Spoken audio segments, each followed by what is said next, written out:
Hello les détectives, aujourd'hui on se retrouve pour un résumé du tome 22 de Détective Conan. On va y suivre 3 enquêtes. La première se déroule dans un manoir puisque Eiji va croiser en ville une ancienne camarade de classe à lui et celle-ci va se marier.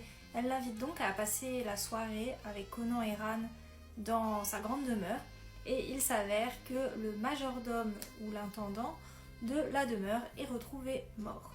Ensuite, nous avons une deuxième enquête super intéressante qui se passe dans un train, puisque Conan est à bord du train et il s'avère qu'il y a un meurtre dans ce train. Et ça perturbe un petit peu Conan parce que ce meurtre suit exactement le déroulé d'un roman policier que le père de Conan avait écrit.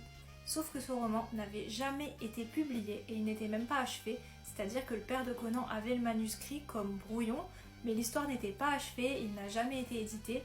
Cet ouvrage avait disparu et tout ce qui se passe dans ce train correspond exactement à ce qui était écrit dans ce roman policier. Et ensuite, en dernière enquête, nous allons suivre Sonoko qui se retrouve, malgré elle, à risquer de se faire assassiner puisque l'assassin a surpris Sonoko sur les lieux du crime et Sonoko était en train de prendre des photos. Elle ne prenait pas du tout des photos de la scène du crime mais des photos un peu plus loin.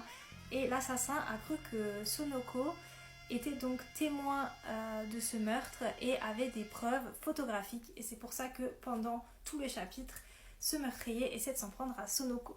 Voilà, c'était un résumé super bref du tome 22 parce que à nouveau, c'est des enquêtes juste pour le plaisir qui ne font pas particulièrement avancer l'histoire.